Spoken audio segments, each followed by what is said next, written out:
what's practical in an environment, because they have different environments, different contexts, and good and bad reflect them and promote the group, support the group, help it survive as one unit. And I think when you think about Occam's razor, he was a medieval priest. He said, don't multiply entities beyond necessity. So if I can describe gravity and give you the formulas, and then I say, oh, and there's this strange beast in the middle of the world grabbing things, there's no point in doing that, because you've explained it all. How you doing? Oh, how are you? Good to see you again. Yeah, I'm back. Yes. The addiction of debate continues. I'm too hooked. No, not debate. We're having a dialogue. Yeah, it's a dialogue, I'd say. So anyway, going back to it, you can't explain. There's a simple explanation, I think, to morality, to the laws of nature, and there's no necessary reason to refer to some higher power when we have perfectly good explanations already that we can look to. So, Sean, what you've done is the following, You have looked at a phenomenon, and you said because we have an explanation via science, by empiricism, therefore why do we give credit to God? Kind of. Now that to me is not, I wouldn't say that's correct, because what you're doing is you're getting the credit of God and giving it to some kind of our biology or evolution, whatever it may be. What we say is we are creatures that we have certain characteristics. These characteristics cannot come via blind processes. It cannot be. Even like when you're talking about cultural relativism, like for example in Amazon, a person is like this, and to me that might be wrong, to him that is right, etc. And this is discussed in meta-ethics as well. It goes in detail. The point I'm trying to say is, at the end of the day, with that thing that you're talking about, what we say is that God Almighty has created us in such a way, that there are people that, for example, science you talked about, it actually helps us as Muslims. You know why? It helps true monotheists, because we want to get rid of false deities. Allah says in the Quran that those who go to these statues and leave them food, that when a fly comes and snatches their food away from them, they can't even protect their own food against a fly. So what God is doing is saying, reflect. What we're saying is, with the example that you gave about gravity, these people might trick people and say, no, there's this monster that pulls everyone down. And we say, no, that's nonsense. What we say is God Almighty has created a system, a physical law, which is gravity, and there are also metaphysical laws that are in place. And we attribute that back to God. What you're doing is this, which I agree. There are people who take advantage of people that are maybe vulnerable or maybe ignorant and ascribe it to deities, like, oh my gosh, I'm going to do this and the thunder's going to strike. And the thunder strikes and it goes, oh look, see, I told you. We say that's nonsense. We're on the same page. But let's not take away from the credit to God and attribute it to man. Just because there are people who do these kind of things, it's fraud. So let's not, because what you're doing is you're taking away from the credit of God. I think the one thing that humans have that cannot be explained on this one is our appreciation of beauty. We can trace it, we understand it. I think that's divine. I think that's magic. Okay, you said design and beauty. Yeah. What about the one who's created us? Well, I think the beauty of humans is that they can create themselves. How can they create themselves? Well, I think we have the imagination, reason, and we can explore that, push it to its limits, and understanding. I think we're creatures of creation. We can create beauty. We're creatures of love and compassion, and I think we can. Not all the time. No, definitely not. But when we are that. I think surely that is beautiful, and we can believe in ourselves as humans and individuals. And when we believe in ourselves, when we're not self-deprecating, and we try and hold ourselves to higher moral standards, then we become better as a species. I don't think we need the Quran or the Hadith, the Bible, to inform us on how to live or what to do. I think it's within, and we just need philosophy and reason to guide us. Okay, but the thing is, against philosophy and reason, who decides this? For example, if you believe, are you an atheist? I don't know. I'm here to find out. Okay, but the thing is here, how can you even trust your own intellect? this is the thing. Yeah, exactly. Reason cannot justify reason. You cannot look at your eye and think, am I seeing the right thing? Because you only have two eyes. Exactly. How do you know you even exist? Well, exactly. You at some point you have to take a leap of faith. Okay. So good. This is where I think God comes in as a stop.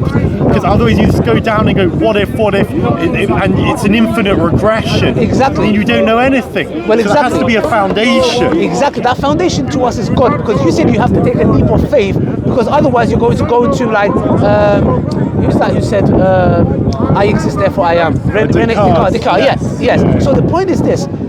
You go into a point of skepticism, extreme skepticism, where you lose your mind. Yeah, so the point, exactly. So what we're saying is God makes sense, and what we're saying is that God Almighty is the one who's created all of this. He deserves worship. He deserves worship. Like you were talking about beauty and appreciating beauty. What about the fact that God has created such beings like us? That is a beautiful creation.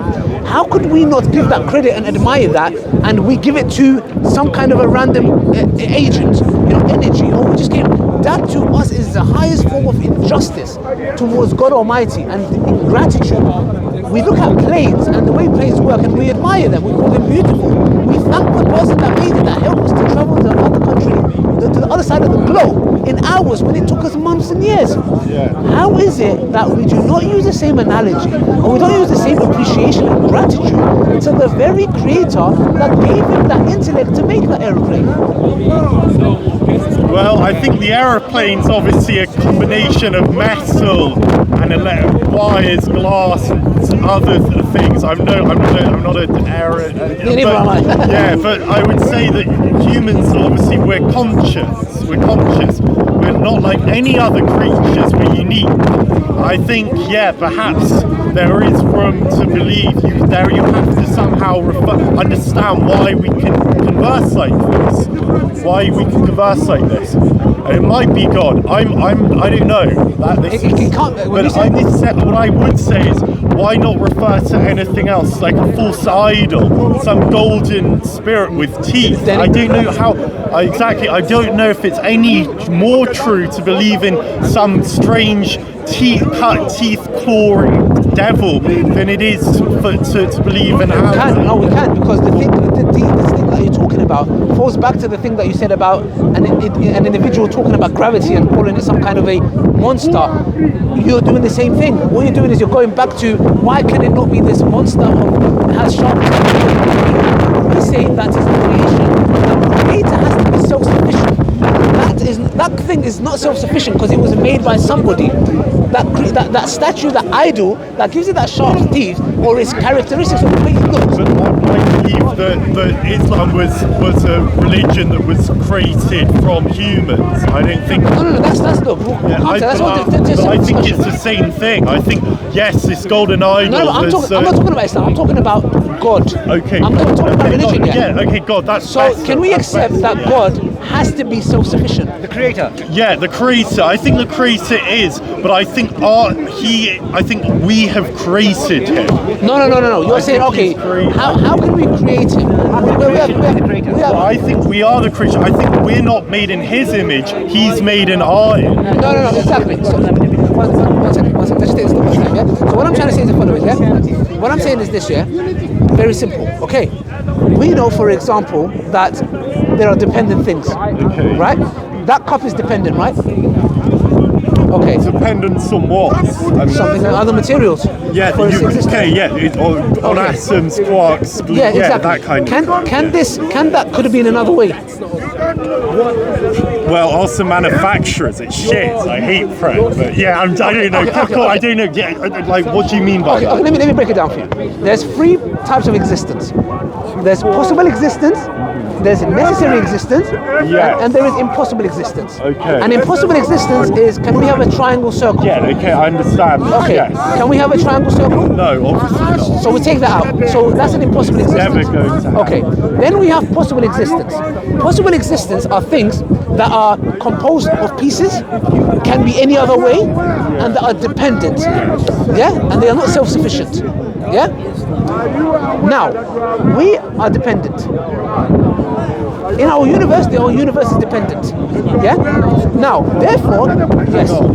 I think that's you're breaking the fallacy. Well, I think that just because the parts of something are dependent on, it doesn't mean the whole's dependent. So you're talking about the fallacy of composition? I'm not talking about that. No, I'm not talking about that. Sorry, I've misunderstood. No, what I'm saying is this. Yeah, that is composed of pieces. It can't be any other way.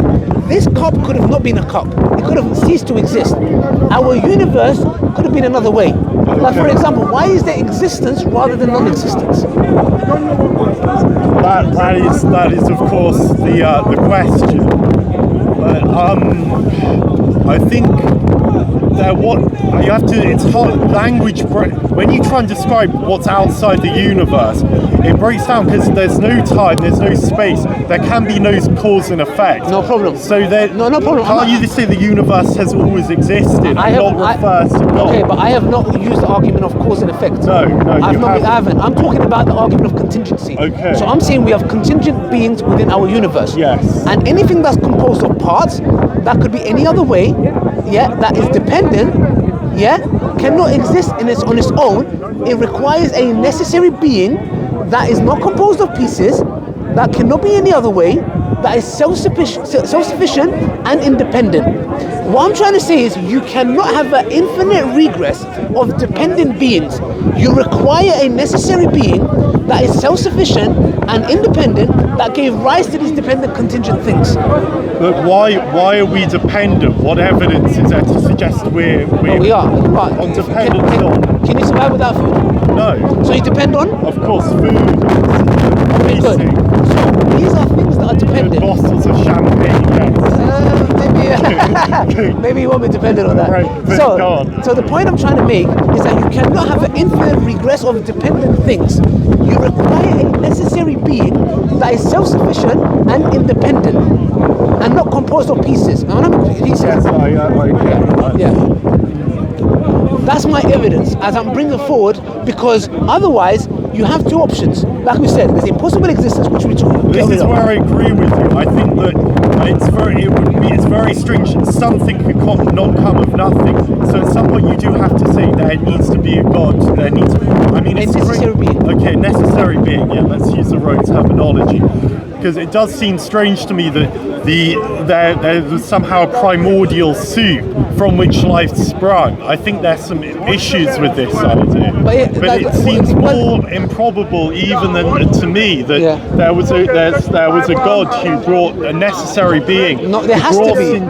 Who stopped an infinite regress of dependency. Not stopped. It's not stopped. Started, caused. No. Okay. There cannot be an infinite regress of dependent things. There cannot be. It's a fallacy. You cannot have an infinite regress of dependent things because there would never be a point of beginning. Yeah, like there won't be a point of infinite doesn't exist in the real world. So what we're saying is that there has to be a point where a necessary being that is opposite to a contingent thing. What was a contingent thing? Dependent.